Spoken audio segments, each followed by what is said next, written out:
क्या आप सोच सकते हैं कि एक रात स्त्री आपके दरवाजे पर खड़ी हो और आपका नाम पुकारे? एक ऐसी डरावनी कहानी जो आपके दिल की धड़कनें तेज कर देगी। जानिए इस भूतिया राज को, देखें वीडियो अंत तक। क्या आप सोच सकते हैं कि एक ऐसा गांव भी है जहां रात होते ही लोग अपने घरों में छिप जाते हैं, दरवाजों पर उस स्त्री का लाना लिखना नहीं भूलते। इस गांव में स्त्री का नाम सुनते ही लोग कांप उठते हैं।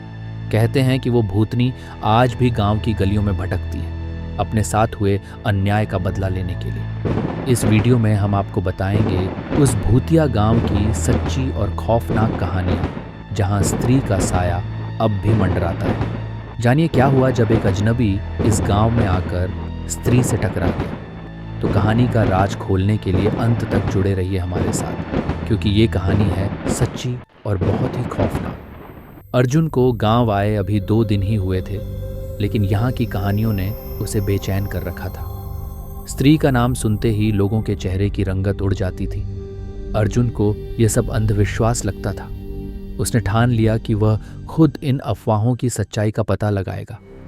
रात के समय अर्जुन ने अपने दोस्त राकेश को साथ लिया और गांव की सुनसान गलियों में निकल पड़ा। दोनों हंसी मजाक कर रहे थे जब अचानक उन्हें लगा कि किसी ने उनके पीछे से धीरे धीरे पुकारा, अर्जुन, राकेश। दोनों ने इसे हवा समझकर अनसुना कर दिया, लेकिन जैसे ही आवाज और तेज हुई उनके कदम ठिठक गए। मुड़कर देखा तो पीछे एक परछाई थी, लंबे बिखरे बाल, लाल आंखें और हवा में तैरता सा एक शरीर। दोनों की चीख निकल गई और वे भाग खड़े हुए। सुबह होते ही अर्जुन ने गांव के बुजुर्ग रामलाल जी से मुलाकात की। उन्होंने बताया, स्त्री अब भी गांव में भटकती है, उन लोगों से बदला लेने जो उसकी मौत के लिए जिम्मेदार थे। अर्जुन ने फैसला किया कि वे इस रहस्य का अंत करके ही रहेगा। अर्जुन और उसके दोस्तों ने एक योजना बनाई। उन्होंने सुना था कि पुराने मंदिर में कुछ तंत्र मंत्र की किताबें हैं जो स्त्री को रोक सकती हैं। उन्हें एक मंत्र मिला, लेकिन उसके लिए स्त्री का सामना करना जरूरी था। अर्जुन ने हिम्मत जुटाई और अपने दोस्तों के साथ रात को उस खंडहर की तरफ बढ़ा जहां स्त्री को अक्सर देखा गया था। रात की सन्नाटे में खंडहर के पास पहुंचते ही उन्हें अजीब सी खामोशी महसूस हुई। जैसे ही उन्होंने मंत्र पढ़ना शुरू किया, एक ठंडी हवा का झोंका आया और अचानक से चारों ओर धुंध छा गई। तभी एक डरावनी चीख ने सबके होश उड़ा दिए। अर्जुन के कुछ दोस्त डर के मारे भाग खड़े हुए, लेकिन अर्जुन डटा रहा और तभी धुंध के बीच से स्त्री का भयानक चेहरा उभर आया। लाल आंखें, उलझे बाल और चेहरे पर एक खौफनाक गुस्सा। अर्जुन का दिल जोरों से धड़कने लगा, लेकिन उसने हिम्मत नहीं हारी और मंत्र पढ़ता रहा। स्त्री धीरे धीरे उसकी तरफ बढ़ने लगी। जैसे ही वह अर्जुन के करीब पहुंची, वह अचानक गायब हो गई। अर्जुन को लगा कि उसने जीत हासिल कर ली है, लेकिन जैसे ही वह पलटा, स्त्री उसके ठीक पीछे खड़ी थी, इस बार और भी भयानक रूप में। अब क्या अर्जुन और उसके दोस्तों की जान बचेगी या फिर स्त्री का कहर पूरे गांव पर टूटेगा? जानिए इस डरावनी कहानी का अगला हिस्सा। लेकिन उससे पहले अगर आप भी इस रहस्य को सुलझाना चाहते हैं तो इस वीडियो को लाइक करें और चैनल को सब्सक्राइब करना न भूलें। अर्जुन की सांसें तेज चल रही थीं, दिल की धड़कनें जैसे कानों में गूंज रही थीं। सामने स्त्री खड़ी थी, लंबे बिखरे बाल, लाल जलती आंखें और उसका चेहरा गुस्से से विकृत हो चुका था। अर्जुन ने तंत्र मंत्र की किताब को कसकर पकड़ा हुआ था। उसने मंत्र पढ़ना शुरू किया, जबकि उसकी नज़रें स्त्री पर टिकी रहीं। लेकिन जैसे ही मंत्र का आखिरी शब्द उसकी जुबान से निकला, स्त्री ने एक खौफनाक चीख मारी। हवा अचानक से और भी ठंडी हो गई, जैसे किसी ने बर्फ का टुकड़ा छू दिया हो। अर्जुन के दोस्तों ने देखा कि स्त्री का गुस्सा अब अपने चरम पर था। उसने हवा में एक जोरदार झटका दिया, जिससे अर्जुन जमीन पर गिर पड़ा। अर्जुन का सिर पत्थर से टकराया और खून बहने लगा। उसके दोस्तों ने चिल्लाते हुए उसे उठाने की कोशिश की, लेकिन डर के मारे उनके पैर भी जम गए थे। अर्जुन ने हिम्मत नहीं हारी। उसने देखा कि खंडहर के एक कोने में वही कपड़े पड़े हैं जिनके बारे में रामलाल जी ने बताया था। वे कपड़े जिनसे स्त्री की आत्मा बंधी हुई थी। अर्जुन ने अपने जख्मों की परवाह किए बिना खुद को खड़ा किया और अपने हाथ में पड़ी माचिस से कपड़ों में आग लगा दी। जैसे ही आग की लपटें उठीं, स्त्री ने एक दर्द भरी चीख मारी। उसकी चीख इतनी तेज थी कि अर्जुन के कान सुन्न हो गए। स्त्री तड़पने लगी, उसके शरीर से धुआं निकलने लगा। आग की लपटें बढ़ने के साथ साथ उसकी चीखें और भी भयानक होती गईं। अर्जुन को लगा कि वह अब हार मान लेगी, लेकिन तभी स्त्री ने एक आखिरी बार जोर लगाया और अर्जुन की तरफ झपटी। अर्जुन का शरीर हवा में उछल गया और वह धड़ाम से जमीन पर गिरा। उसके सिर में फिर से चोट लगी और उसे लगा कि अब सब खत्म हो गया। उसकी आंखों के सामने अंधेरा छाने लगा था, लेकिन तभी एक आखिरी चीख के साथ स्त्री के शरीर से धुआं उठकर आसमान में गायब हो गया। एक पल के लिए सब शांत हो गया। खंडहर में अब एक अजीब सी खामोशी थी। अर्जुन के दोस्त दौड़कर उसके पास आए। अर्जुन, अर्जुन, उन्होंने उसे झंझोड़कर उठाया। कुछ देर बाद अर्जुन ने धीरे धीरे अपनी आंखें खोली।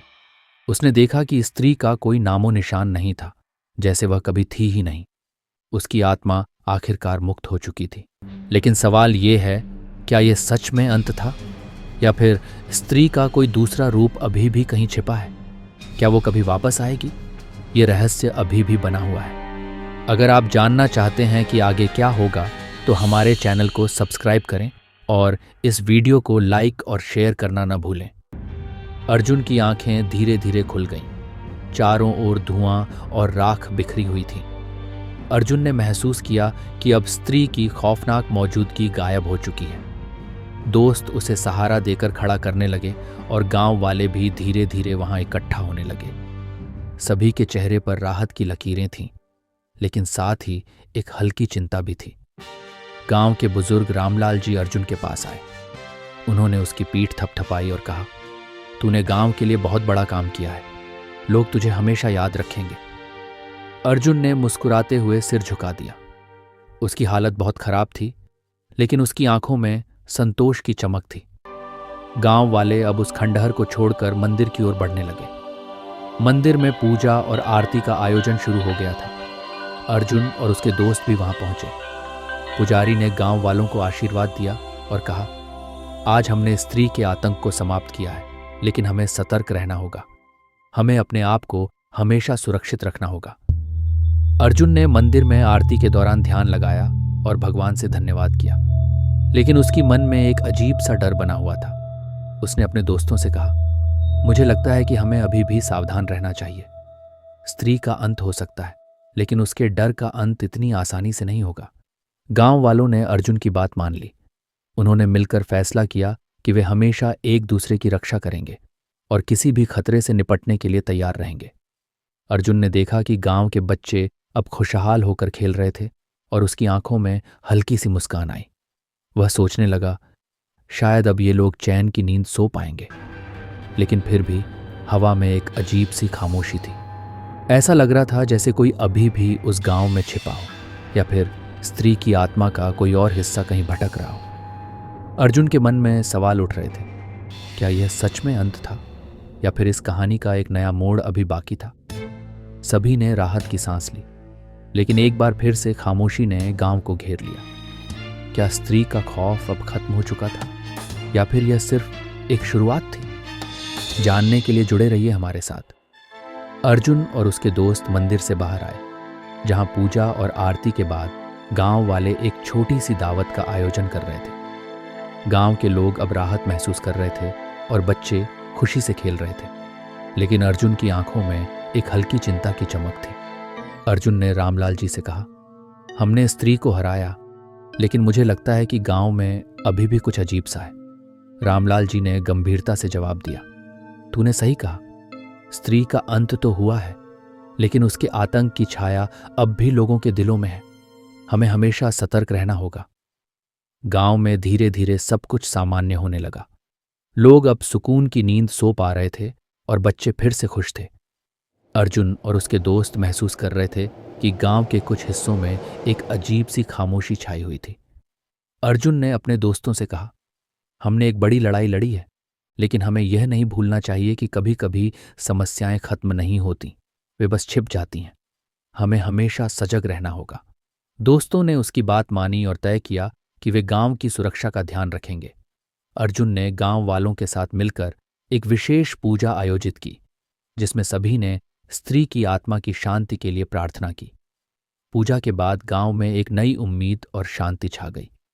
लोग अब राहत महसूस कर रहे थे और अर्जुन को लगा कि गांव अब सुरक्षित है। लेकिन फिर भी एक हल्की सी खामोशी वातावरण में बनी रही। ऐसा लग रहा था जैसे कोई अदृश्य ताकत अभी भी आसपास हो। अर्जुन के दिल में एक चेतावनी थी कि कभी कभी अंधेरे की छाया हमेशा हमारे आसपास रहती है और हमें हमेशा सतर्क रहना चाहिए। इस कहानी के साथ हमें समझना होगा कि स्त्री का आतंक भले ही खत्म हो गया हो, लेकिन उसके प्रभाव और यादें हमारे साथ रहती हैं। अच्छाई और बुराई के बीच की लड़ाई कभी पूरी तरह से खत्म नहीं होती, लेकिन हमें हिम्मत और उम्मीद के साथ आगे बढ़ते रहना चाहिए। अगर आपको हमारी कहानी पसंद आई हो तो कृपया वीडियो को लाइक करें और अपने दोस्तों के साथ शेयर करें। चैनल को सब्सक्राइब ज़रूर करें और बेल आइकन दबाना न भूलें ताकि हमारे नए वीडियो की अपडेट्स आपको सबसे पहले मिलें। कमेंट में बताएं कि आप अगली किस कहानी को देखना चाहेंगे। जुड़े रहिए, क्योंकि आपके साथ रहना हमें बहुत अच्छा लगता है।